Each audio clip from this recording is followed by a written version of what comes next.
Welcome class. आज हम pharmaceutics revise करेंगे। फार्मास्यूटिक्स का first unit. Am I audible? Voice clear आ रही है?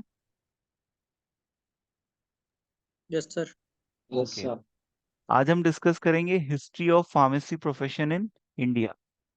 फार्मेसी प्रोफेशन भारत में कैसे डेवलप हुआ। फार्मेसी प्रोफेशन का जो इतिहास है वो भारत में हजारों साल पुराना है। The history of pharmacy profession in India is very rich and diverse. और ये इसकी शुरुआत होती है हजारों साल पहले से। और इसकी जब हमें ज़रूरत महसूस हुई तो हमने इस प्रोफेशन को धीरे धीरे डेवलप किया। हमने इंस्टीट्यूट डेवलप किए। ठीक है।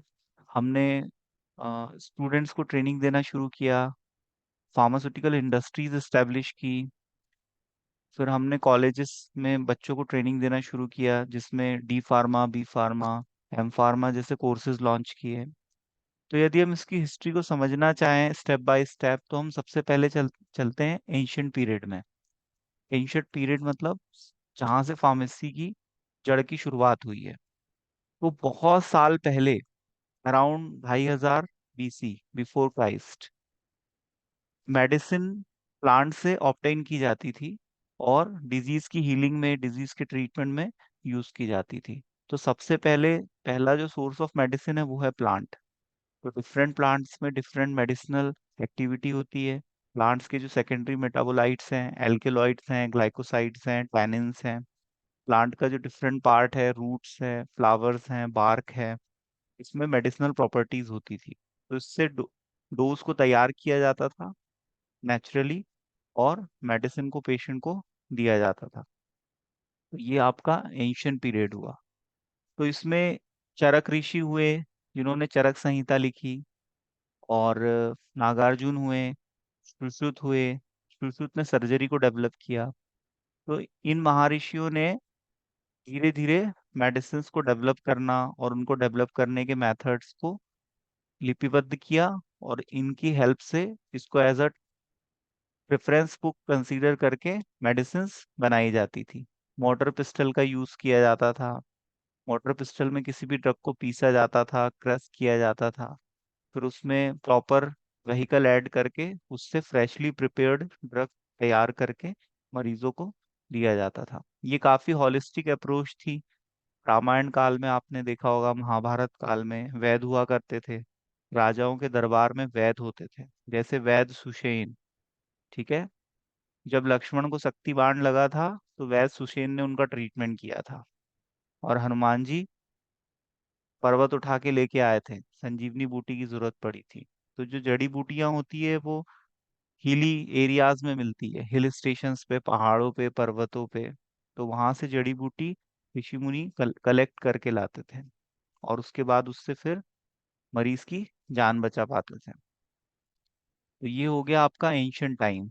फिर आया आपका मिडिवल पीरियड। तो मिडिवल पीरियड में फार्मेसी का डेवलपमेंट काफी तेजी से हुआ। कुछ डायनेस्टीज आई जिन्होंने भारत पे रूल किया, जैसे मौर्य साम्राज्य है, गुप्ता है, मुगल एम्पायर्स हैं। कुछ इस्लामिक स्कॉलर्स और फिजिशियंस यहाँ आते थे। वो फार्मेसी प्रैक्टिस करते थे और ड्रग्स पर रिसर्च करते थे, डिजीज के ट्रीटमेंट को फाइंड आउट करते थे। फिर फार्माकोलॉजी का भी यूज शुरू हुआ, फार्मेसी प्रैक्टिस शुरू हुई। और मार्केट में ड्रग्स की अवेलेबिलिटी बढ़ी, दवाइयों को बनाया जाता था, उनको पैक किया जाता था। और जो डोमेस्टिक मार्केट्स होते हैं, जो लोकल मार्केट्स होते हैं, वहां पर दवाइयाँ फिर धीरे धीरे बिकना शुरू हुई। फिर उसके बाद कॉलोनियल पीरियड आया जिसमें यूरोपियंस आए, डच आए, पुर्तगाली आए, पोर्चुगीज आए, फ्रेंच आए, ब्रिटिशर्स आए। उन्होंने फिर भारत में फार्मेसी को धीरे धीरे डेवलप किया।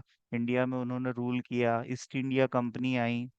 फिर ट्रेडिंग शुरू हुई। पोर्ट पोर्ट इस्टेब्लिश किए गए। पोर्ट के माध्यम से फिर भारत से दवाइयाँ दूसरे देशों में और दूसरे देश से दवाइयाँ हमारे देश में आना शुरू हुआ। इन जिसको हम इंपोर्ट एक्सपोर्ट बोलते हैं। तो इसके लिए पोर्ट की जरूरत पड़ती थी, जहाजों से दवाइयाँ आती जाती थी। एपीआई को दूसरे देशों से मंगाया जाता था, जो ड्रग्स यहाँ पर अवेलेबल नहीं है। एपीआई मतलब होता है एक्टिव फार्मास्यूटिकल इंग्रेडिएंट। इसकी हेल्प से हम किसी भी डिजीज को ट्रीट करते हैं। और उसमें जो दूसरा नॉन ड्रग पार्ट होता है हम उसको बोलते हैं एक्सीपिएंट या फार्मास्यूटिकल एड्स। ये दवाई को सपोर्ट करता है। तो कुछ दवाइयाँ ऐसी है जो दूसरे देशों में उगाई जाती है, वहाँ की क्लाइमेटिक कंडीशन, वहाँ का एनवायरनमेंट, वहाँ की सॉइल ज़्यादा बेहतर है, तो उन ड्रग्स को हमारे देश में इंपोर्ट किया जाता था। और यहाँ से दवाइयों को, जो दूसरे देश की नीड है, यहाँ से एक्सपोर्ट किया जाता था। तो इंपोर्ट एक्सपोर्ट के थ्रू ड्रग्स ड्रग्स अवेलेबल कराई जाती थी। फिर उसके बाद वेस्टर्न फार्मास्यूटिकल प्रैक्टिस भारत में शुरू हो गई। एलोपैथी प्रैक्टिस की शुरुआत हो गई। मेडिसिन के मैन्युफैक्चरिंग प्लांट प्लांट बनने लगे, जिसको हम बोलते हैं फार्मास्यूटिकल इंडस्ट्री या फार्मास्यूटिकल फैक्ट्री, जहाँ पर R&D सेंटर थे, पैकेजिंग सेंटर थे, मैन्युफैक्चरिंग यूनिट था।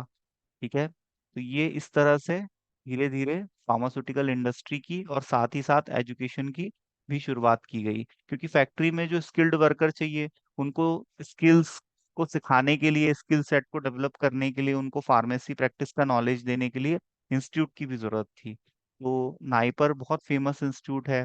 तो हर स्टेट में डिस्ट्रिक्ट लेवल पे कोशिश की गई कि फार्मेसी कॉलेजेस को स्टेब्लिश किया जाए और डिप्लोमा, डिग्री और मास्टर्स के थ्रू फार्मासिस्ट को ट्रेन किया जाए, जिससे वो दवाई बना सके और दवाई को डिस्ट्रीब्यूट भी कर सके। बीइंग एज अ फार्मासिस्ट, दवाई बनाना, दवाई की सेल को प्रमोट करना और दवाइयों की मैन्युफैक्चरिंग करना, क्वालिटी कंट्रोल करना, दवाइयों की एनालिसिस करना, ये सब फार्मासिस्ट का ही काम होता है। तो मेडिकल मेडिकल कॉलेज और इंस्टीट्यूशंस ने काफी सपोर्ट किया फार्मेसी एजुकेशन को प्रमोट करने के लिए। फिर मॉडर्न पीरियड हमारा शुरू होता है 20वीं शताब्दी से। 20वीं शताब्दी में फार्मास्यूटिकल इंडस्ट्रीज काफी डेवलप हो गई और उन्होंने ड्रग्स की सप्लाई और सप्लाई चेन को काफी स्ट्रॉन्ग कर दिया। ड्रग्स की अवेलेबिलिटी को बढ़ा दिया, ड्रग्स के जो साइड इफेक्ट थे उनको कम किया रिसर्च के थ्रू।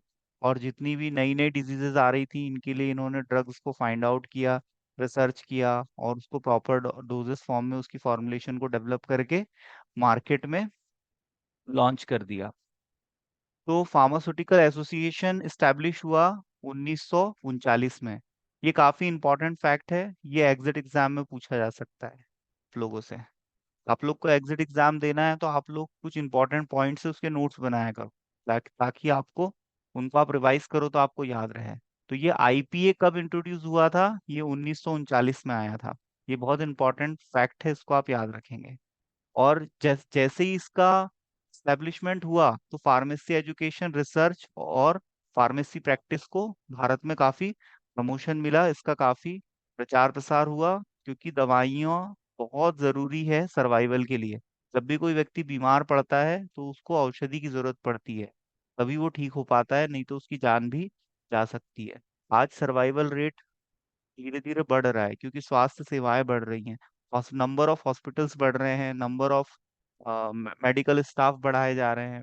तो जिससे समाज ग्रो ग्रो अप कर पा रहा है और डेथ रेशो कम हो रहा है, जिससे मोर्टेलिटी रेट कम हो रही है, मॉर्बिडिटी रेट कम हो रही है। और जो कम्युनिकेबल डिजीजेज हैं, उनको कम करने के लिए प्रिवेंटिव एक्शंस लिए जा रहे हैं, जिसके थ्रू डेथ रेट कम हो रहा है। डेथ रेट का मतलब होता है एक साल में कितने लोग किसी बीमारी से या किसी अन्य कारण से शांत हो गए, मर गए, तो उसको हम डेथ रेशो बोलते हैं।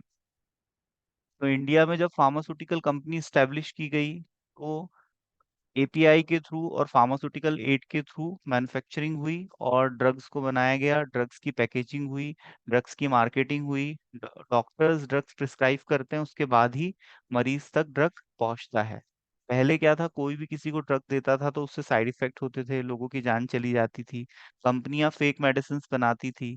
तो ये सब इलीगल प्रैक्टिसेस मार्केट में चल रही थी।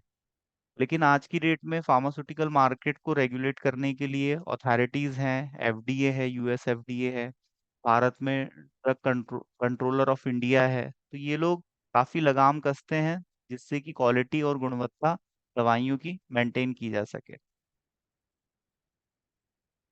अब हम हिस्ट्री हमने समझ ली है, अब हम आते हैं डोजेस फॉर्म पे कि डोजेस फॉर्म क्या होता है। फार्मास्यूटिकल डोजेस फॉर्म किसी भी दवाई का फिजिकल फॉर्म होता है, जिसमें वो मार्केट में अवेलेबल होती है, जिस फॉर्म में उसके डोज को डेवलप किया जाता है। डोज मतलब दवाई की वो मात्रा, वो क्वांटिटी जो बीमारी को ठीक करने के काम आती है, उसको हम डोज कहते हैं। और डोज का फिक्स होना बहुत जरूरी है, क्योंकि ओवरडोज देने से टॉक्सिसिटी हो सकती है, पेशेंट की जान जा सकती है। और यदि डोज आवश्यकता से कम है तो दवाई का एक्शन नहीं आएगा, बीमारी ठीक नहीं हो पाएगी। तो ये हुआ दवाई का डोज। और डोजेस फॉर्म मतलब जिस फॉर्म में, जिस फिजिकल फॉर्म में दवाई या ड्रग या मेडिसिनल मॉलिक्यूल जिस फॉर्मुलेशन में अवेलेबल है उसको हम बोलेंगे डोजेस फॉर्म। तो ये लिक्विड हो सकता है, सॉलिड हो सकता है, सेमी सॉलिड होता है, गैसेस फॉर्म में हो सकता है। अब इसको हम किस हिसाब से डिजाइन करेंगे ये डिपेंड करेगा कि पेशेंट की कंडीशन क्या है, उस हिसाब से हम उसको डिजाइन करेंगे। जैसे पेशेंट यदि अनकॉन्शियस कंडीशन में है तो वो ओरल रूट से मेडिकेशन नहीं ले पाएगा, तो हम उसको पैरेंटल रूट से देंगे। यदि किसी पेशेंट को लंग्स में प्रॉब्लम है तो हम उसको इनहेलेशन, सांस सांस लेता है मुंह से नाक से, उस रूट से हम उसको ड्रग प्रोवाइड करेंगे। इसका एग्जांपल है जो अस्थमेटिक पेशेंट्स होते हैं, उनको अस्थमा पंप के थ्रू ड्रग एडमिनिस्टर किए जाते हैं। एडमिनिस्ट्रेशन का मतलब होता है ड्रग का हमारी बॉडी में इंटर होना। बीमारी तभी ठीक होगी जब ड्रग हमारी बॉडी से एक्सपोज करेगा। तो वो टॉपिकली भी एक्सपोज कर सकता है और इंटरनली भी एक्सपोज कर सकता है। इंटरनली मतलब हमारे ब्लड सर्कुलेशन में जाएगा। जैसे किसी को स्किन पे इचिंग हो रही है तो उसको वहां पर मरहम लगाया जाएगा। और दूसरा तरीका है कि या तो वो ओरल रूट से दवाई ले, जो कि स्टमक में जाएगी, स्टमक से ब्लड सर्कुलेशन में जाएगी और पूरी बॉडी में डिस्ट्रीब्यूट होगी, और फिर अंदर से वो साइट ऑफ एक्शन पे पहुंचेगी और अपना एक्शन देगी। तो ये ओरल रूट हो गया। टॉपिकल रूट में लोशन है, लिनीमेंट है, ये सब यूज किए जाते हैं। क्रीम्स हैं, फेयरनेस क्रीम्स आती है, एंटी रिंकल क्रीम्स आती है, कोल्ड क्रीम्स आती है, वैनिशिंग क्रीम आती है। सन एक्सपोजर से बचने के लिए, यूवी लाइट से प्रोटेक्शन से बचने के लिए सनस्क्रीन आती है। तो ये सब क्रीम हम टॉपिकली अप्लाई करते हैं। तो डोजेस फॉर्म आप समझ पा रहे हो क्या होता है? A pharmaceutical doses form refers to the specific physical form in which drugs is manufactured and administered to the patient.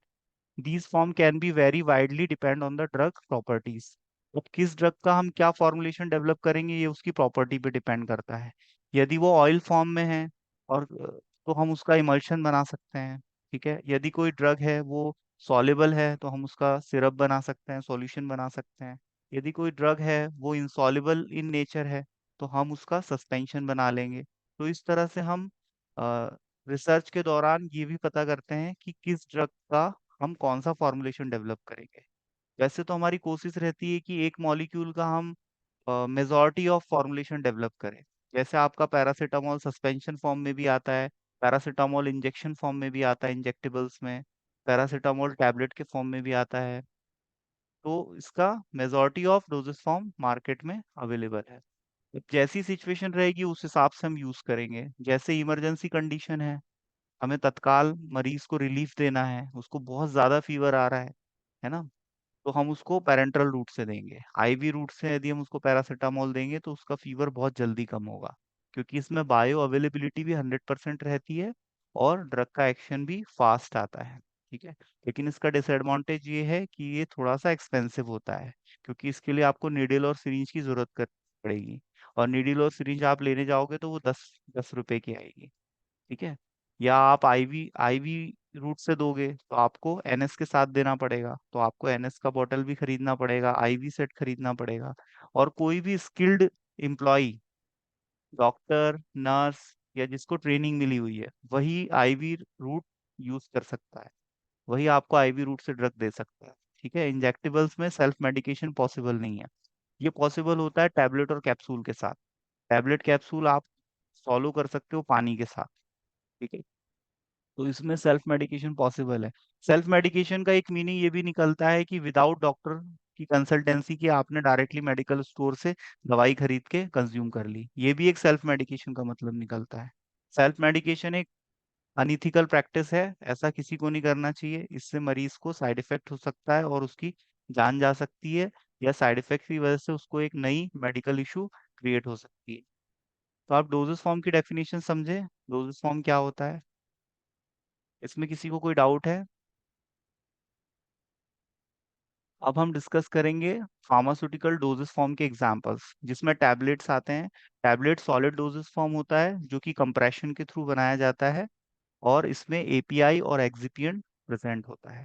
Tablet में हम बाइंडर यूज करेंगे, डिसइंटीग्रेटिंग एजेंट यूज करेंगे और ग्लाइडिंग एजेंट्स यूज करेंगे। ठीक है, टैबलेट बनाने के लिए जो मशीनरी यूज होती है उसकी स्टडी हम फार्मास्यूटिकल इंजीनियरिंग में करते हैं। तो टैबलेट बेसिकली एक यूनिट सॉलिड डोजेस फॉर्म होता है जो कि कंप्रेशन के थ्रू बनाया जाता है। और टैबलेट में होता है एक ड्रग पार्ट और एक non drug part. Drug part का मतलब जो थेराप्यूटिक एक्शन देगा, थेराप्यूटिक रिस्पॉन्स देगा।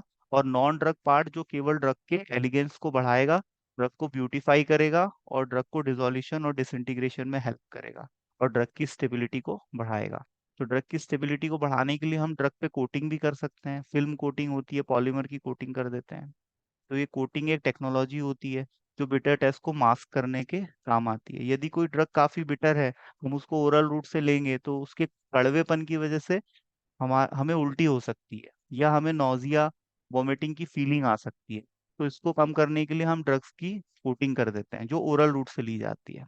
क्योंकि हमारे टंग पे टेस्ट बर्ड्स होते हैं, आपको एनाटॉमी फिजियोलॉजी में टंग का स्ट्रक्चर भी पढ़ना है। हमारे टंग्स पे टेस्ट बर्ड्स होते हैं जो हमें खट्टे, मीठा, तीखा इसका एहसास करवाते हैं। तो जो भी चीज हम ओरल रूट से ले रहे हैं उसमें फ्लेवर ऐड किया जाता है ताकि वो उसमें फ्रेग्रेंस ऐड की जाती है ताकि अच्छी स्मेल आए। क्योंकि जिन चीजों से अच्छी स्मेल आएगी, जो देखने में अच्छी होगी, हम उसको ओरली कंज्यूम करने के लिए थोड़ा सा अट्रैक्टेड रहेंगे। तो इस हिसाब से टैबलेट्स को डेवलप किया जाता है। डिफरेंट शेप एंड साइज में ये मार्केट में अवेलेबल होती है। नेक्स्ट एग्जाम्पल है डोजेस फॉर्म का कैप्सूल। ये भी सॉलिड डोजेस फॉर्म का ही एग्जाम्पल है, जो जिलेटिन के सेल में ड्रग्स को अंदर फिलअप कर दिया जाता है फिलिंग मशीन के थ्रू। और इसमें एक बॉडी होता है और एक कैप होता है। तो बॉडी के अंदर मेडिकामेंट होता है और ऊपर से कैप को फिट कर दिया जाता है।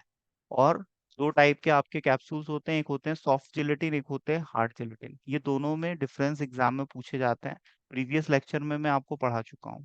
तो जो कैप्सूल्स हैं इसके सेल जिलेटिन के बनते हैं। जिलेटिन हमें एनिमल सोर्स से मिलता है और इसकी प्रोसेसिंग के थ्रू हम जिलेटिन से हार्ड जिलेटिन कैप्सूल तैयार करते हैं। यदि हमारा मेडिकामेंट पाउडर फॉर्म में है, ग्रैन्यूल्स फॉर्म में है, सॉलिड फॉर्म में है, तो हम उसके लिए हार्ड जिलेटिन कैप्सूल यूज करते हैं। और यदि हमारा मेडिकामेंट लिक्विड लिक्विड फेज में है, ठीक है, उसकी स्टेट यदि लिक्विड है, ऑयल है, जैसे कॉड लिवर के ऑयल के कैप्सूल आते हैं सॉफ्ट जिलेटिन, विटामिन ई के सॉफ्ट जिलेटिन कैप्सूल आते हैं एवियन, सी कॉर्ड, ठीक है, येलो कलर के सी कॉर्ड कैप्सूल आते हैं। तो ये एग्जांपल है आपके सॉफ्ट जिलेटिन के। और हार्ड जिलेटिन का एग्जांपल है जैसे एमोक्सिसिलिन का कैप्सूल आता है, ठीक है। तो उसमें कैप और बॉडी का कलर भी अलग अलग हो सकता है। जैसे आपका वाइट कलर का कैप है तो येलो कलर की बॉडी, तो इस टाइप से उसको डिजाइन किया जाता है। तो कैप्सूल एक सॉलिड डोजेस फॉर्म है। इसको यूनिट डोजेस फॉर्म भी कहते हैं क्योंकि ये एक बार में एक कैप्सूल कंज्यूम किया जाता है। जिलेटिन का शेल इसमें होता है। और हार्ड जिलेटिन और सॉफ्ट जिलेटिन दो टाइप के कैप्सूल्स होते हैं। नेक्स्ट आता है सॉल्यूशन। ये लिक्विड डोजेस फॉर्म होता है। इसमें ड्रग्स की सॉल्युबिलिटी को चेक करते हैं और जिस सॉल्वेंट में ड्रग सॉल्युबल होता है उसमें हम उसको घोल देते हैं और उससे हम फॉर्मुलेशन को डेवलप कर लेते हैं। सिंपल सिरप का एग्जांपल है। यदि मैंने पानी में यदि मैंने पानी में शक्कर डाल दिया तो सिरप बन गया। अब इसमें कोई ऐसी मेडिसिन डाल दूं जो या तो खांसी को ठीक करे या तो स्टमक के कोई जीआई ट्रैक से एसोसिएटेड प्रॉब्लम्स को मैनेज करे, तो ऐसा मैं उसमें मेडिकामेंट डाल के सिरप बना लूंगा। ठीक है। सिरप आपने यूज किए होंगे, कप सिरप्स आते हैं, जेलुसिल आता है। तो ये सब जेलुसिल आपका सस्पेंशन का एग्जाम्पल है। सस्पेंशन, इमल्शन, सॉल्यूशन, ये तीनों लिक्विड डोजेस फॉर्म के ही एग्जाम्पल होते हैं। तो डोजेस फॉर्म को क्लासिफाई किया गया है लिक्विड, सेमी सॉलिड, सॉलिड और गैसेस। ये इसके मेजर क्लासिफिकेशंस है। फिर इसमें इसके सब टाइप्स भी आते हैं। जैसे लिक्विड डोजेस फॉर्म में आपका आएगा मोनोफेजिक और बाइफेजिक। मोनोफेजिक में एक ही फेज रहेगा जिसका एग्जांपल है सिरप, एलिक्सर। और बाइफेजिक का एग्जांपल है सस्पेंशन और इमर्शन। आगे हम देखेंगे। तो ये आपका सॉल्यूशन। सस्पेंशन सस्पेंशन हम कब बनाते हैं, जब हमारा ड्रग ड्रग किसी चीज में यदि सॉल्युबल नहीं है तो हम उसको सस्पेंडिंग एजेंट के थ्रू किसी भी व्हीकल में इक्वली डिस्ट्रीब्यूटेड रखते हैं और उसको इक्वली डिस्पर्स्ड कर देते हैं। ठीक है। तो उसका सेडिमेंटेशन भी स्लो होता है और यदि हम उसको शेक करते हैं तो वो रीडिस्पर्स्ड हो जाता है। तो सस्पेंशन पे लेबलिंग रिक्वायरमेंट होती है, उस पे मेंशन करना होता है शेक वेल बिफोर यूज। आपको उपयोग करने से पहले उसको प्रॉपर शेक करना है जिससे उसका जो मेडिकामेंट है वो इक्वली डिस्पर्स्ड हो जाए। और फिर यदि हम उस ड्रग को कंज्यूम करेंगे तो हमारे बॉडी में प्रॉपर डोज एडमिनिस्टर होगा। तो इसकी लेबलिंग रिक्वायरमेंट होती है। किसी भी ड्रग के लेवल पे प्रिकॉशंस मेंशन किए जाते हैं, और उसको कैसे यूज करना है, यूज ऑफ डायरेक्शन ये भी मेंशन किया जाता है, और ड्रग का शेड्यूल भी मेंशन किया जाता है। तो जो एच शेड्यूल के ड्रग है वो डॉक्टर के प्रिस्क्रिप्शन पे ही फार्मासिस्ट को डिस्पेंस करना होता है। और जो एच एक्स शेड्यूल के ड्रग्स हैं उसका रिकॉर्ड भी मेंटेन करना पड़ता है 3 इयर्स तक मेडिकल स्टोर। क्योंकि ड्रग इंस्पेक्टर कभी आता है तो वो विजिट के दौरान पूछ सकता है। नेक्स्ट आता है आपका emulsion. Emulsion is also a biphasic liquid dosage form, it contains the droplets. इसमें क्या होता है, कंटिन्यूअस फेस होता है और एक डिस्पर्स्ड फेस होता है। दो टाइप के इमल्शन होते हैं, oil in water, water in oil. Oil in water में ऑयल की क्वांटिटी कम होगी, वाटर की ज्यादा होगी। वाटर इन ऑयल में वाटर की क्वांटिटी कम होगी, ऑयल की ज्यादा होगी। तो ऑयल इन वाटर में ऑयल्स के ग्लोब्यूल्स होंगे जो कि इक्वली डिस्पर्स्ड रहेंगे, और वाटर इन ऑयल में वाटर के ग्लोब्यूल्स होंगे जो कि ऑयल में इक्वली डिस्ट्रीब्यूटेड रहेंगे। और ये डिस्ट्रीब्यूशन में हेल्प करता है इमल्सिफाइंग एजेंट, क्योंकि इमल्सिफाइंग एजेंट वाटर और ऑयल दोनों से वो कनेक्टेड रहता है, तो दोनों को वो जोड़ के रखता है। और इमल्शन में सस्पेंशन में प्रॉब्लम्स भी आती हैं, स्टेबिलिटी का प्रॉब्लम आता है, तो उसको कम करने के लिए हम इमल्सिफाइंग एजेंट और सस्पेंडिंग एजेंट का यूज करते हैं। सस्पेंडिंग एजेंट हम सस्पेंशन में ऐड करते हैं एज अ फार्मास्यूटिकल एड, और इमल्शन में हम इमल्सिफाइंग एजेंट यूज करते हैं। तो ये है आपका biphasic liquid dosage form. Topical formulations वो होती हैं जो स्किन और म्यूकस मेम्ब्रेन पे अप्लाई की जाती है। म्यूकस मेम्ब्रेन पे यदि कोई ईचिंग हो रही है, स्किन पे कोई ईचिंग हो रही है ना, तो वहां पर हम टॉपिकली इसको अप्लाई करते हैं। इसमें क्रीम्स आते हैं, ऑइंटमेंट्स आते हैं, जेल्स आते हैं, और कुछ पैचेस आते हैं। इनहेलेशन फॉर्मुलेशन हम इनहेलेशन रूट से लेते हैं, नोज के थ्रू। इसमें कुछ ऐसे न्यूबुलाइजर्स आते हैं, अस्थमेटिक पंप्स के थ्रू जो मरीजों को ड्रग दी जाती है, वो इनहेलेशन फॉर्मुलेशन में आता है। इंजेक्टेबल्स बॉडी में इंजेक्ट किए जाते हैं निडल सिरिंज के थ्रू। ये सॉल्यूशन फॉर्म में हो सकते हैं, सस्पेंशन और इमल्शन के फॉर्म में हो सकते हैं। इंट्रावेनस, इंट्रामस्कुलर और सबक्यूटेनियस रूट से दिए जाते हैं। सबक्यूटेनियस रूट का एग्जांपल क्या है? सबक्यूटेशन सबक्यूटेनियस रूट को हम एससी भी कहते हैं। इसका एग्जांपल है इंसुलिन के इंजेक्शन। डायबिटिक पेशेंट को जो इंसुलिन के इंजेक्शन लगते हैं वो सबक्यूटेनियस रूट से दिए जाते हैं। और जो इंट्रामस्कुलर इंजेक्शन होते हैं, इसमें vehicle as a vehicle oily vehicle use किया जाता है। ठीक है। कुछ ड्रग्स ऐसे होते हैं जो ऑयल में सॉल्युबल होते हैं, तो उनको ऑयल में घोल के इंट्रामस्कुलर इंजेक्शन बनाए जाते हैं। हम oil based drug IV route से नहीं दे सकते। ठीक है। आईवी रूट में हमें व्हीकल क्या रखना पड़ेगा, वाटर रखना पड़ेगा। हम ऑयल नहीं रख सकते। ठीक है। तो जो ऑयल बेस्ड इंजेक्शन होते हैं वो इंट्रामस्कुलर रूट से लगाए जाते हैं, तो ये आपको याद रखना है। अब हम फार्मेसी एजुकेशन की बात करते हैं। फार्मेसी एजुकेशन में हमारे भारत देश में D pharmacy, B pharmacy, M pharmacy, pharma D और पीएचडी इन फार्मेसी, इतने कोर्सेज अवेलेबल है यदि कोई फार्मेसी फील्ड में जाना चाहे तो फार्मेसी कोर्स को करने के बाद बेसिकली लाइसेंस्ड लाइसेंस प्रोवाइड होता है, और फार्मासिस्ट अपना खुद का मेडिकल स्टोर भी खोल सकता है, या मैन्युफैक्चरिंग कंपनीज में दवाई बना सकता है, या एकेडमिक्स में आ सकता है टीचिंग के लिए। तो इसमें हम डिस्कस करते हैं बैचलर्स इन फार्मेसी क्या होता है। ये एक डिग्री कोर्स होता है जो कि 4 इयर्स का होता है, और इस प्रोग्राम में स्टूडेंट इनरोल कर सकता है 12th पास आउट होने के बाद। और उसका 12th में मैथ्स या बायो, या हम कह सकते हैं साइंस सब्जेक्ट होना उसका जरूरी है। या तो वो फिजिक्स केमिस्ट्री बायो पढ़े, या तो फिजिक्स केमिस्ट्री मैथ्स पढ़े, तो ही वो फार्मेसी में एडमिशन ले सकता है। और जो बी फार्म में स्टूडेंट एडमिशन लेता है, यदि उसका बायो सब्जेक्ट है तो उसको फर्स्ट ईयर में मैथ्स पढ़ाई जाती है, जिसको हम रेमेडियल मैथ्स कहते हैं। और यदि उसका मैथ्स सब्जेक्ट है तो उसको फर्स्ट ईयर में एक सब्जेक्ट होता है रेमेडियल बायो, तो वो उसको पढ़ाया जाता है फर्स्ट ईयर में। और फिर सेकेंड ईयर से फार्मेसी की जो कोर सब्जेक्ट्स होते हैं, फार्माकोलॉजी है, फार्माकोग्नोसी है, फार्मास्यूटिकल केमिस्ट्री है, ये सब्जेक्ट्स की शुरुआत हो जाती है। फार्मास्यूटिकल एनालिसिस है, तो ये सब सब्जेक्ट बी फार्मा में पढ़ाए जाते हैं। इसके थ्योरी एग्जाम्स भी होते हैं। फार्मेसी में थ्योरी है, लेक्चर्स होते हैं, लेबोरेटरी वर्क होता है जिसको हम कहते हैं कि प्रैक्टिकल्स, और ट्रेनिंग का प्रावधान भी होता है। चौथे साल में एक इंटर्नशिप करनी होती है, छोटी सी 1 महीने की, जिसमें स्टूडेंट इंडस्ट्री में जाता है और वहां पर प्रैक्टिकली जो कुछ उसने पढ़ा है उसको सीखता है। तो एक प्रैक्टिकल ट्रेनिंग का भी पार्ट रहता है। कुछ फील्ड वर्क के प्रोजेक्ट्स रहते हैं जिसमें स्टूडेंट हॉस्पिटल्स विजिट करते हैं, फार्मास्यूटिकल इंडस्ट्री विजिट करते हैं और उसकी रिपोर्ट बना के तैयार करके कॉलेज में सबमिट करते हैं। तो बी फार्मेसी करने के बाद कम्युनिटी फार्मेसीज पे काम किया जा सकता है, हॉस्पिटल्स में काम किया जा सकता है, फार्मास्यूटिकल कंपनी में मैन्युफैक्चरिंग की जा सकती है, और किसी रिसर्च इंस्टीट्यूट या रेगुलेटरी एजेंसी में भी काम किया जा सकता है। बहुत से भारत में ऐसे यूनिवर्सिटी कॉलेजेस हैं जो कि बी फार्मा कोर्स ऑफर करते हैं। यदि कोई डी फार्मा के बाद बी फार्मा करता है तो उसका बी फार्मा का ड्यूरेशन 1 साल कम हो जाता है, उसको सीधे सेकेंड ईयर में एडमिशन मिलता है। तो उसको सेकेंड ईयर, थर्ड ईयर और फोर्थ ईयर 3 साल पढ़ना पड़ता है और उसकी बी फार्मेसी कंप्लीट हो जाती है। नेक्स्ट आता है एम फार्मेसी। ये post graduate masters in pharmacy course होता है। ये 2 साल का होता है। इसमें ब्रांच को चूज करना पड़ता है, जैसे फार्मास्यूटिक्स है, फार्माकोलॉजी है, फार्मास्यूटिकल केमिस्ट्री है, फार्माकोग्नोसी है, क्लिनिकल फार्मेसी है, फार्मास्यूटिकल एनालिसिस है, डीआरए है, ड्रग एंड रेगुलेटरी अफेयर्स।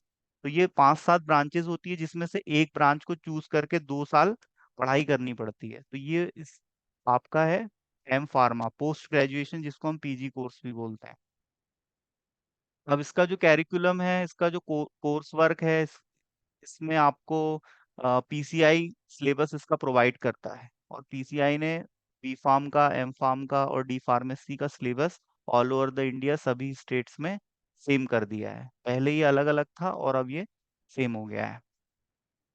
अब एम फार्मा करने के बाद में pharmaceutical research and development R and D department है, रेगुलेटरी अफेयर्स हैं, या फार्मेसी करने के बाद लॉ भी किया जा सकता है। तो जो कंपनीज के मेडिसिन से एसोसिएटेड जो केसेस होते हैं उनको हैंडल किया जा सकता है। क्लिनिकल फार्मेसी में जाया जा सकता है, इंडस्ट्रियल फार्मेसी में जाया जा सकता है, एकेडमिक्स ज्वाइन किया जा सकता है जिसमें आप टीचर बन जाओगे। तो एम फार्मा में एडमिशन लेने की एलिजिबिलिटी क्राइटेरिया है बी फार्म फर्स्ट डिवीजन से पास होना जरूरी है, और 2 साल का ये कोर्स होता है। और ये रेगुलर कोर्स होता है, इसमें कॉलेज जाना होता है, और जो फोर्थ सेमेस्टर होता है इसमें आपको डेजर्टेशन मतलब रिसर्च करनी पड़ती है, ठीक है, और अपनी थीसिस सबमिट करनी पड़ती है। उसके बाद आपको पीजी की डिग्री अवार्ड होती है। जो लास्ट कोर्स होता है वो है डॉक्टरेट इन फार्मेसी, जिसको हम पीएचडी इन फार्मेसी भी कहते हैं। ये फुल्ली रिसर्च फोकस्ड प्रोग्राम होता है जिसमें रिसर्च करनी होती है, थीसिस राइटिंग होती है, और एट द एंड आपकी थीसिस को चेक करने के बाद वाइवा के बाद में आपको पीएचडी की डिग्री अवार्ड हो जाती है। तो ये फार्मेसी में हायर एजुकेशन में आता है। ये इससे आगे फार्मेसी में कोई पढ़ाई नहीं है, लेकिन कुछ लोग पोस्ट डॉक भी करते हैं जो कि पीएचडी के बाद होता है। तो इतनी पढ़ाई फार्मेसी में की जा सकती है। और एक होता है फार्म डी, एक होता है डिप्लोमा इन फार्मेसी, और एक होता है डॉक्टरेट ऑफ फार्मेसी। तो डॉक्टरेट ऑफ फार्मेसी 6 साल का कोर्स होता है। 12वीं के बाद इसमें एडमिशन लिया जा सकता है, और बी फार्मेसी और एम फार्मेसी का कॉम्बिनेशन होता है ये, इसलिए 6 साल का होता है। 4 साल की बी फार्मा, 2 साल की एम फार्मा, दोनों को मिला के फार्म डी आप कर सकते हो। तो फार्म डी करने के बाद आप इंडस्ट्रीज में जा सकते हो, हॉस्पिटल फार्मासिस्ट बन सकते हो, और आपको एडिशनली ड्रग लाइसेंस भी मिलता है, और आपके लाइसेंस पे फैक्ट्री भी ओपन की जा सकती है। तो ये स्कोप ऑफ फार्मेसी भी है। यदि आपसे एग्जाम में कोई पूछता है क्या करियर ऑप्शन है फार्मेसी करने के बाद में, तो आप ये सब वहां पर लिख सकते हो। फार्मेसी एज अ करियर, ये भी फार्मास्यूटिक्स की फर्स्ट यूनिट में आपका एक टॉपिक है जिससे क्वेश्चन पूछा जा सकता है। फार्मेसी एज अ करियर मतलब D pharma, B pharma, M pharma, PhD करने के बाद क्या क्या ऑप्शंस है आपके पास, ठीक है। फार्मेसी करने के बाद आईटी सेक्टर में भी जा सकते हैं, आईटी सेक्टर में भी जॉब्स है ना। तो उसके लिए आपको कंप्यूटर का बेसिक नॉलेज होना चाहिए। यदि आप एनालिसिस में जाएंगे तो आपके पास फार्मास्यूटिकल केमिस्ट्री और क्वालिटी कंट्रोल का अच्छा नॉलेज होना चाहिए। यदि आप क्लिनिकल प्रैक्टिस में जाना चाहते हैं तो आपको फार्माकोलॉजी का अच्छा नॉलेज होना चाहिए, टॉक्सिकोलॉजी, फार्माकोलॉजी और ड्रग इंटरेक्शन का। तो ये डिफरेंट फील्ड्स हैं जिसमें आप अपना करियर बना सकते हैं, और ये सब पार्ट है आपका फार्मेसी एजुकेशन का।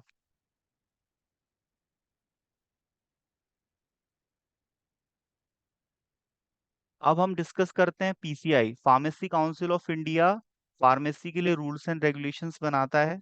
ठीक है, और जिसके तहत कॉलेज को ओपन किया जाता है, कॉलेज को अप्रूवल दिया जाता है, और यदि किसी कॉलेज में कोई डेफिशिएंसी होती है तो उसके अप्रूवल को रिजेक्ट किया जा सकता है, या डेफिशिएंसीज को फुलफिल करने के लिए एक पर्टिकुलर ड्यूरेशन प्रोवाइड किया जा सकता है। तो हमारी कंट्री में फार्मेसी एजुकेशन को कौन रेगुलेट करता है? Pharmacy council of India. वैसे नर्सिंग को कौन करता है? Nursing council of India. वैसे फार्मेसी को फार्मेसी काउंसिल ऑफ इंडिया। और मेडिकल के जो एमबीबीएस कोर्सेज होते हैं उनको कौन रेगुलेट करता है? MCI, medical council of India. तो ये रेगुलेटिंग बॉडीज हैं, ठीक है। ये कंट्रोल रखती है, ये सर्विलेंस रखती हैं एजुकेशन पे, और एजुकेशन की क्वालिटी को इम्प्रूव करती है, और इस चीज को इंश्योर करती है कि गुड क्वालिटी एजुकेशन स्टूडेंट को प्रोवाइड किया जाए। तो फार्मेसी का पीसीआई का फुल फॉर्म आपको पता होना चाहिए, फार्मेसी काउंसिल ऑफ इंडिया। पहले एआईसीटीबी थी, all India council for technical education, पर अब ये हटा दी गई है 2020 के बाद से। तो ये पीसीआई का एक मेमोरेंडम आता है जो D pharm, B pharm, M pharm इनके सिलेबस जिसमें दिए होते हैं, ठीक है। फैकल्टीज के लिए क्वालिफिकेशन, है ना, कॉलेज का इंफ्रास्ट्रक्चर, ये सारे रूल्स एंड रेगुलेशन पीसीआई बनाता है। एनबीए क्या होता है? एनबीए का फुल फॉर्म आपको पता होना चाहिए, national board of accreditation, NBA. और एक होता है national assessment and accreditation council, NAAC और एनबीए, ये दोनों के फुल फॉर्म आपको पता रहना चाहिए। ये सेकेंड ईयर में आपको पढ़ना है, इसलिए अभी मैं केवल इसके फुल फॉर्म आपको बता रहा हूँ। ये रेगुलेटरी बॉडीज होती है जो क्वालिटी को इंश्योर करती है। एनएबीए आपका हॉस्पिटल्स में इंस्पेक्शन करता है, देखता है हॉस्पिटल में प्रॉपर फैसिलिटी है या नहीं, कहीं हॉस्पिटल कोई अनइथिकल प्रैक्टिस तो नहीं कर रहा है ना। तो ये सब चीजों को इंश्योर करता है। एनबीए 2005 में ये स्टेब्लिश किया गया था। तो जब भी व्यक्ति किसी प्रोडक्ट को खरीदता है तो उस पे वो आईएसआई मार्क यदि उसको दिख जाए तो श्योरिटी मिल जाती है कि ये प्रोडक्ट बहुत अच्छा है ना। तो उस हिसाब से यदि कोई हॉस्पिटल एनएबीए से एक्रीडेटेड है, उसके पास मान्यता है, मतलब वो हॉस्पिटल बहुत अच्छा है, वो सारी लीगल और इथिकल प्रैक्टिस कर रहा है। तो ट्रीटमेंट कराने से पहले हमें ये इंश्योर करना चाहिए कि वो हॉस्पिटल एनबीए से सर्टिफाइड है या नहीं, ठीक है। और यदि हम किसी इंस्टीट्यूट से पढ़ाई कर रहे हैं तो हमें ये इंश्योर करना चाहिए कि वो NAAC, मतलब नेशनल असेसमेंट एक्रीडेशन काउंसिल से सर्टिफाइड है या नहीं। यदि वो सर्टिफाइड है मतलब वहां पर क्वालिटी ऑफ एजुकेशन आपको मिलेगा और सारी चीजें नियम के हिसाब से होंगी। नहीं तो अदरवाइज हो सकता है कि क्वालिटी से आप वंचित रह जाओ। तो ये क्वालिटी के मापदंड है, गुड क्वालिटी के मापदंड है ये दोनों, एनबीए और नैक, NAAC। तो ये दोनों के आपको फुल फॉर्म पता रहना चाहिए। नेक्स्ट ईयर में हम इसको और डीपली पढ़ेंगे कि ये संस्थाएं और क्या क्या करती है। तो यहाँ पर इसका डिस्क्रिप्शन दिया हुआ है। वैसे इस पे फर्स्ट ईयर में क्वेश्चंस आने की पॉसिबिलिटी कम है, लेकिन एक बार आप इसको रीड कर लीजिएगा। हाँ, ये आपके फर्स्ट ईयर के सिलेबस में फार्मास्यूटिक्स में pharmacopoeia, it is very important, exam में इससे क्वेश्चन आ सकता है। फार्माकोपिया एक ड्रग मेकिंग रेसिपी बुक होती है, जिसको हम स्टैंडर्ड मान के एसओपी तैयार करते हैं और इंडस्ट्रीज में ड्रग की मैन्युफैक्चरिंग करते हैं। इसमें स्टैंडर्ड्स और गाइडलाइन दी होती है ड्रग की मैन्युफैक्चरिंग के लिए, ड्रग की क्वालिटी कंट्रोल के लिए, और हमारा जो ड्रग सब्सटेंस है उसके डोजेस फॉर्म हमें कौन सा बनाना है। तो इसको हम as a reference book use करते हैं। तो हर फार्मासिस्ट को फार्माकोपिया के बारे में पता होना चाहिए, ताकि दवाई को वो रेगुलेशन के तहत बना सके, ताकि कोई भी इंस्पेक्शन हो तो किसी भी प्रकार का कोई इशू ना आए। तो मेडिसिन को जब बनाया जाता है तो क्वालिटी का, सेफ्टी का और उसकी इफिकेसी का और स्टेबिलिटी का काफी ध्यान रखा जाता है। स्टेबिलिटी मतलब दवाई को आज बनाया है तो वो 2-3 साल मार्केट में सस्टेन करे, खराब ना हो, उसकी क्वालिटी डाउन ना हो, उसका असर कम ना हो, ठीक है। और उस दवाई में कोई भी किसी प्रकार का डिकम्पोजिशन ना हो, बायोडिग्रेडेशन ना हो, ठीक है, मॉइस्चर की वजह से, एयर की वजह से दवाई खराब ना हो। तो इस हिसाब से उसको पैक किया जाता है, जिसको हम फार्मास्यूटिकल पैकेजिंग कहते हैं। ये भी आपको नेक्स्ट यूनिट में पढ़ना है। और ड्रग का क्वालिटी कंट्रोल भी किया जाता है, टैबलेट का, कैप्सूल का, पैरेंट्रल का, टॉपिकल फॉर्मुलेशंस का, इन सब का क्वालिटी कंट्रोल किया जाता है, जिससे पेशेंट को अच्छी क्वालिटी की दवाई उपलब्ध की जा सके। इंडियन फार्माकोपिया के साइलेंट फीचर्स एग्जाम में पूछे जाते हैं। इसमें मोनोग्राफ्स होते हैं। मोनोग्राफ्स का मतलब होता है detailed description of individual drug substance. तो इसमें ड्रग की फिजिकल और केमिकल प्रॉपर्टी का डिस्क्रिप्शन होता है, ड्रग की सॉलिबिलिटी कैसी है, उसका मेल्टिंग पॉइंट क्या है, ताकि हम डोजेस फॉर्म को डेवलप कर सके। ड्रग के प्योरिटी स्टैंडर्ड्स दिए होते हैं, कैसे हम ड्रग को प्योर कर सकते हैं, कैसे हम उसकी प्योरिटी को इंश्योर कर सकते हैं। ठीक है, लिमिट टेस्ट मेंशन किए होते हैं। जो हैवी मेटल्स होते हैं ये एक लिमिट से ज्यादा यदि हमारी फॉर्मुलेशन में होंगे तो टॉक्सिसिटी कॉज करेंगे। आपको आयरन का, क्लोराइड का, सल्फेट का लिमिट टेस्ट एग्जाम में पूछा जाता है, तो वो लिमिट टेस्ट कहाँ पर मेंशन है? इंडियन फार्माकोपिया में। ठीक है, तो ये इंडियन फार्माकोपिया के साइलेंट फीचर्स हैं। इसमें डोजेस फॉर्म की, प्यूरिटी रिक्वायरमेंट, ड्रग का आइडेंटिफिकेशन कैसे करेंगे, आइडेंटिफिकेशन टेस्ट की प्रोसेस, है ना, chemical property of drug, physical property of drug, ये सब मोनोग्राफ कहलाता है। इसमें क्वालिटी कंट्रोल, प्यूरिटी, स्ट्रेंथ, ये सब दी होती है। ऐसी कौन सी इम्प्यूरिटीज हैं जो हमारी दवाई को खराब कर सकती हैं, और उस इम्प्यूरिटी के लिमिट टेस्ट दिए हुए हैं। एनालिटिकल प्रोसीजर्स दी हुई है जिसके थ्रू हम क्वालिटी कंट्रोल करते हैं। Different machines, HPLC, TLC, gas gas chromatography, ठीक है, सैम टैम, इससे हम ड्रग की एनालिसिस करते हैं। NMR, FT, तो ये सब टेक्निक्स होती हैं, पर ये हमारे सिलेबस में नहीं है, ये बैचलर्स इन फार्मेसी में पढ़ना पड़ता है। आप केवल नाम याद रखो बस। डोजेस फॉर्म में इसमें किसी भी ड्रग पे आपने देखा होगा, जैसे IP, BP, USP ऐसा लिखा रहता है ना, तो वो ये बताता है कि उस फॉर्मुलेशन को किस फार्माकोपिया के हिसाब से डेवलप किया गया है।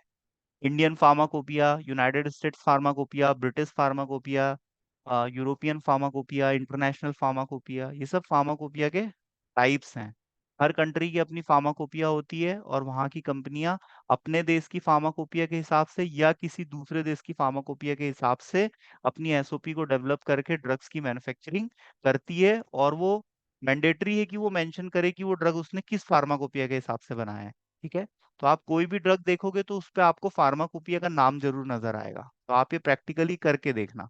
किसी भी ड्रग फॉर्मुलेशन को उठाना तो उस पे लिखा रहेगा IP, BP या USP। ठीक है, तो ये उस पे मेंशन करना होता है, ये रूल्स एंड रेगुलेशंस में आता है और ये मैंडेटरी होता है। ठीक है,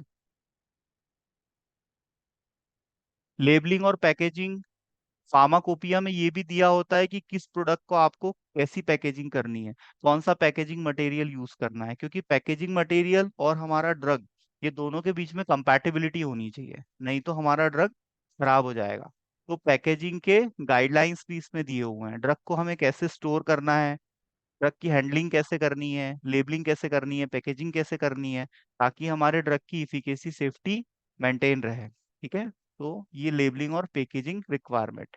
ड्रग की स्टेबिलिटी स्टडी दी होती है, हम ये पता करते हैं कि ड्रग का शेल्फ लाइफ कितना है। हमने आज ड्रग बनाया है तो वो मार्केट में कितने साल तक रह सकता है, तो उस हिसाब से हम उस पर एक्सपायरी डेट मेंशन करते हैं। कुछ ड्रग्स की एक्सपायरी डेट 1 साल होती है, कुछ की 2 साल होती है, कुछ की 3 साल होती है। तो ये हम स्टेबिलिटी स्टडी से पता करते हैं कि हमारा ड्रग कितनी समय तक अपने आप को सुरक्षित रख सकता है। क्योंकि जब ड्रग खराब हो जाएगा तो वो एक्सपायरी ड्रग की श्रेणी में आएगा और वो किसी भी मरीज को नहीं दिया जाएगा। और यदि कोई फार्मासिस्ट ऐसा करता है या ऐसा करता पाया जाता है तो उस पर जुर्माना भी लग सकता है, और उसके लाइसेंस को सस्पेंड किया जा सकता है या लाइसेंस को कैंसिल भी किया जा सकता है। तो फार्मासिस्ट को इम्प्रिजनमेंट मतलब सजा भी हो सकती है, जेल भी हो सकती है। तो ये सब इलीगल प्रैक्टिसेस में आता है, इसीलिए एक्सपायरी मेडिसिन को मेडिकल स्टोर में अलग रखा जाता है।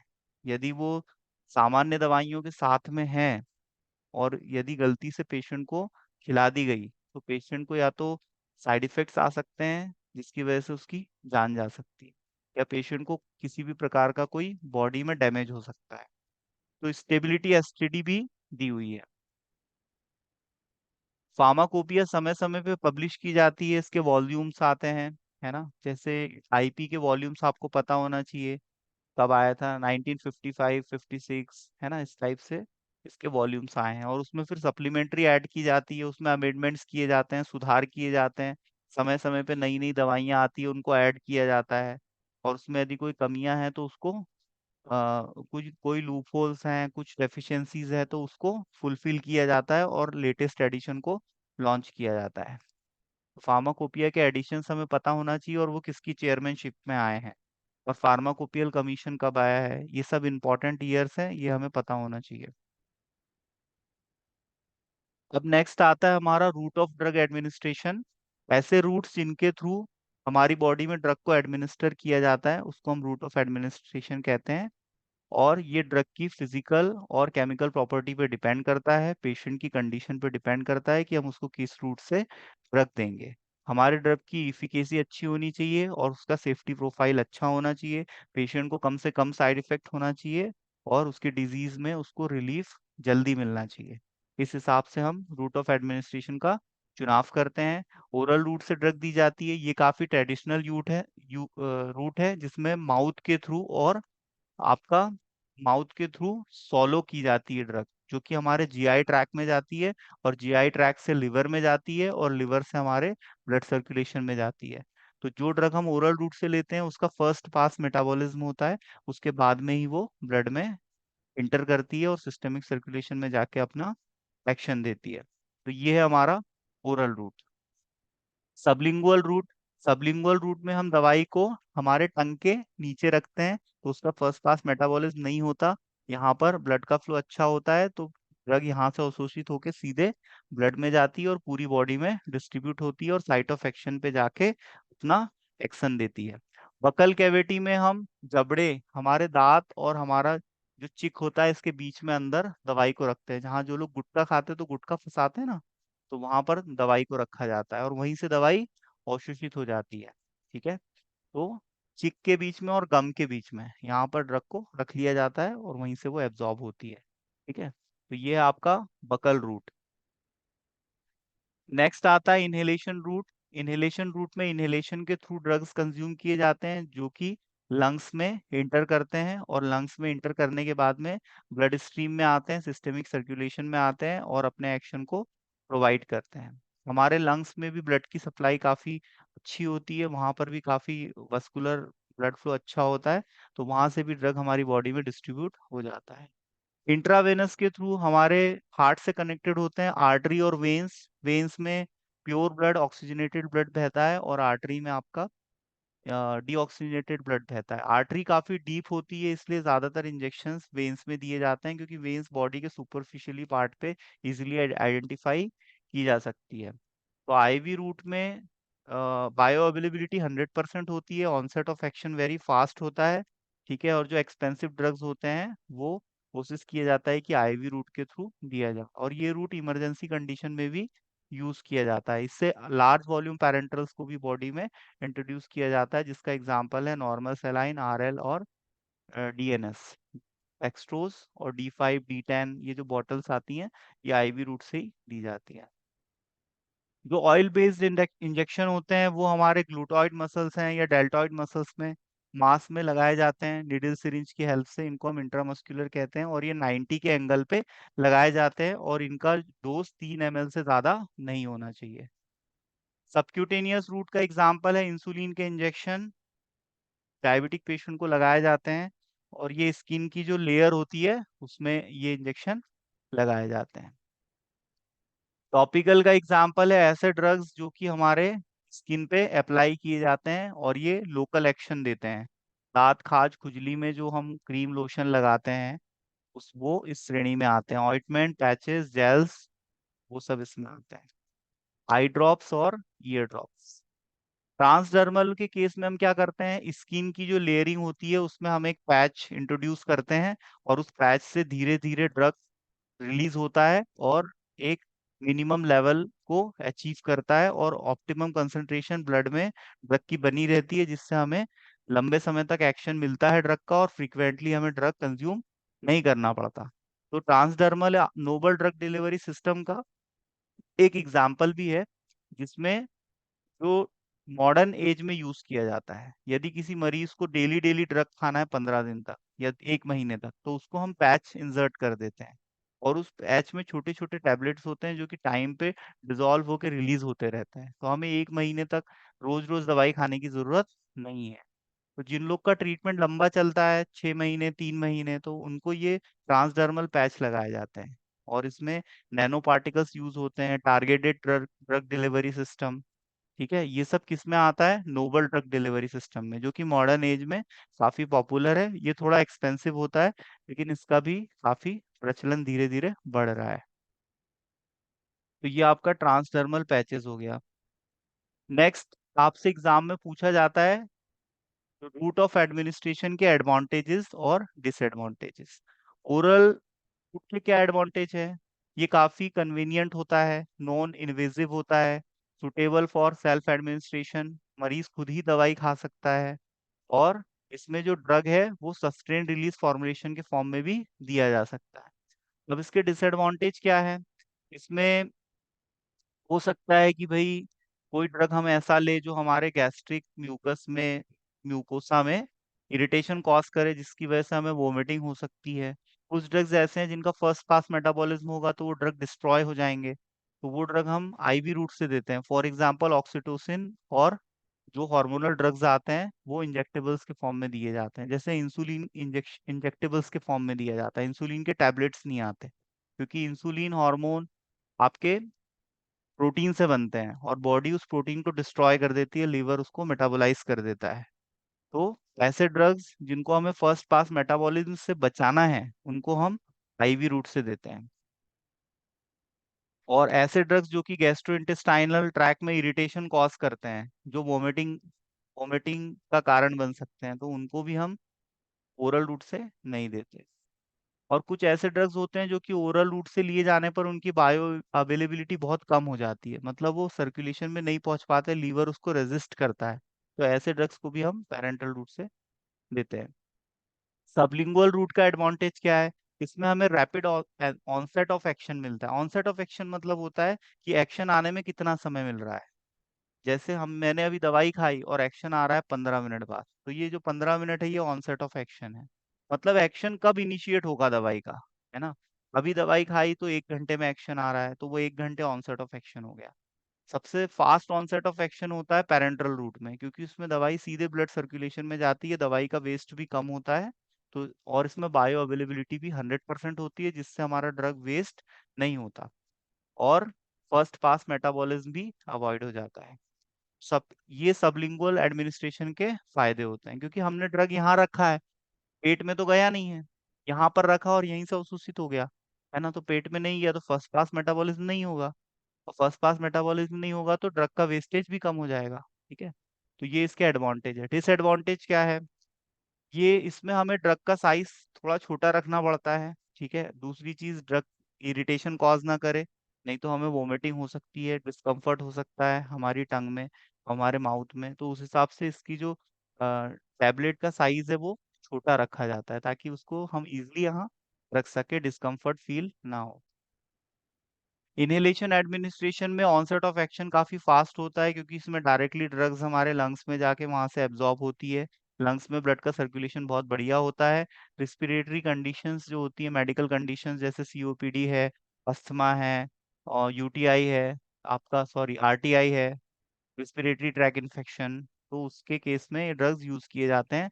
और ये टारगेटेड ड्रग डिलीवरी सिस्टम का एग्जाम्पल्स भी है, क्योंकि इसमें लंग्स में प्रॉब्लम है और हमने स्मेल के थ्रू ड्रग लिया तो वो सीधे लंग्स में ही जाएगा, तो सीधे साइट ऑफ एक्शन पे ड्रग पहुंचेगा और ऑनसेट ऑफ एक्शन भी फास्ट रहेगा। डिसएडवांटेज है इसके, पेशेंट का कॉपरेशन बहुत जरूरी है। ठीक है, यदि पेशेंट कॉपरेट नहीं करेगा तो हम उसको इनहेलेशन रूट से दवाई नहीं दे पाएंगे, क्योंकि जब वो सूंघेगा दवाई तभी तो अंदर जाएगी, है ना? या जब वो मुंह से खींचेगा अभी तो अंदर जाएगी। इसको ऐसे समझो कि किसी को जबरदस्ती सिगरेट नहीं पिलाई जा सकती। क्यों? क्योंकि वो खींचेगा ही नहीं तो धुआं अंदर जाएगा ही नहीं। तो ऐसे ही आपका जो इनहेलेशन रूट है इसके लिए पेशेंट का कॉपरेशन बहुत ज्यादा जरूरी है। और ये थोड़ा सा एक्सपेंसिव भी होता है, ठीक है, क्योंकि इसमें हमें पंप्स की जरूरत पड़ेगी या हमें किसी मेडिकल डिवाइस की जरूरत पड़ेगी, तो ये थोड़ा सा एक्सपेंसिव होता है। कुछ ऐसे इनहेलेशन रूट है जिसमें हमें पेशेंट को सपोर्ट करना पड़ता है, उसके अंदर जैसे नली डालना, इस टाइप की जो प्रोसेस होती है वो एक स्किल्ड या ट्रेन्ड स्टाफ ही कर पाता है। It is not suitable for all drugs, और ये हर ड्रग के लिए पॉसिबल नहीं है कि हम उसको इनहेलेशन रूट से दे। ये भी पॉसिबल नहीं है कि हर पेशेंट को हम, मेजॉरिटी ऑफ पेशेंट को ये रूट दे पाएं, तो जिसको जरूरत है उसी को दे पाएंगे, तो ये इसके लिमिटेशंस हैं। और ये जो ड्रग्स होते हैं वो हमारे लंग्स में इरिटेशन कॉज ना करे। ठीक है, तो इस चीज का हम ध्यान रखते हैं।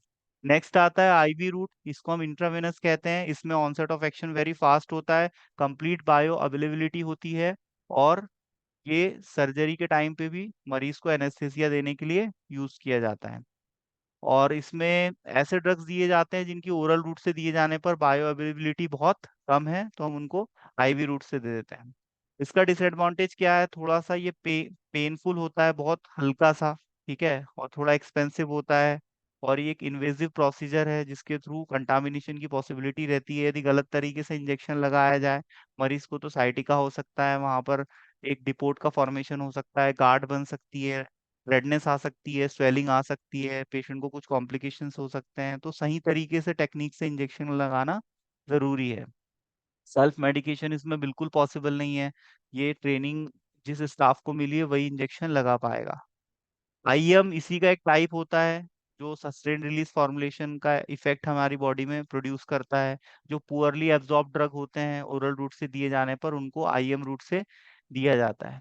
डिसएडवांटेज है इसका पेन और डिस्कम्फर्ट है साइट ऑफ इंजेक्शन पर, जहां पर इंजेक्शन लगाया जाएगा वहां पर पेन और डिस्कम्फर्ट हो सकता है, टिश्यू डैमेज हो सकता है, नर्व इंजरी हो सकती है, ठीक है।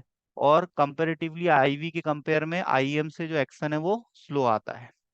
सबक्यूटेनियस रूट, इसमें हम सस्टेन रिलीज एक्शन हमें ड्रग का मिल जाता है, जिससे प्रोलोंग्ड इफेक्ट ड्रग का आता है।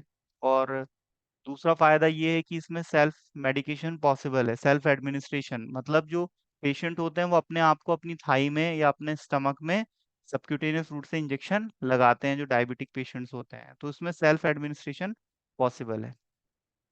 डिसएडवांटेज क्या है, risk of injection site reaction, कई बार वहां पर इरिटेशन हो सकता है, गलत तरीके से लगाने पर वहां पर कुछ साइड इफेक्ट्स आ सकते हैं। और इसमें वॉल्यूम का विशेष ध्यान रखा जाता है, सबक्यूटेनियस रूट में वॉल्यूम ड्रग का कम रखा जाता है। टॉपिकल टॉपिकल में तो आपको पता है लोकलाइज्ड एरिया में ड्रग को अप्लाई किया जाता है, जो वहां से एब्जॉर्ब होके सिस्टेमिक सर्कुलेशन में जाके अपना एक्शन देती है। तो स्किन की जो प्रॉब्लम्स होती है, डर्मेटोलॉजिकल कंडीशंस होती है, एक्जिमा है, ईचिंग है, बर्निंग है, ठीक है, किसी को का जल गया कहीं कोई बॉडी पार्ट, तो उस पे इस टाइप के लिए इस टाइप के ट्रीटमेंट के लिए लोकल ड्रग्स दिए जाते हैं, जिनको हम टॉपिकल फॉर्मुलेशंस कहते हैं। डिसएडवांटेज इसके क्या है, ऐसे ड्रग्स जो कि इस स्किन को पेनेट्रेट नहीं कर सकते, है ना, जिसमें पेनिट्रेशन नहीं होता, वो हम स्किन के बैरियर को क्रॉस नहीं कर पाएंगे, वो हम इस रूट से नहीं देंगे। कुछ ड्रग्स ऐसे होते हैं जो लोकली अप्लाई करने पर स्किन पे इरिटेशन और एलर्जी कॉज करते हैं, तो ऐसे भी ड्रग्स नहीं देंगे। कुछ ड्रग्स ऐसे होते हैं जो कि हमारी स्किन की इंटीग्रिटी को खराब कर सकते हैं, मतलब स्किन पे स्पॉट का फॉर्मेशन कर देंगे, काला धब्बा छोड़ देंगे, तो इस टाइप के ड्रग्स भी हम यूज नहीं करते हैं। तो यहाँ पर हमने आज डिस्कस किया route of drug administration, different types of doses form, और हिस्ट्री ऑफ फार्मेसी प्रोफेशन, कैसे फार्मेसी प्रोफेशन डेवलप हुआ, और फार्मेसी एजुकेशन और फार्मेसी एज अ करियर। तो हमने फर्स्ट यूनिट यहाँ पर फार्मास्यूटिक्स का आज पूरा रिवाइज कर लिया है, ठीक है। इसमें किसी को कोई डाउट हो तो आप लोग पूछ सकते हो। कोई डाउट है आप में से किसी को?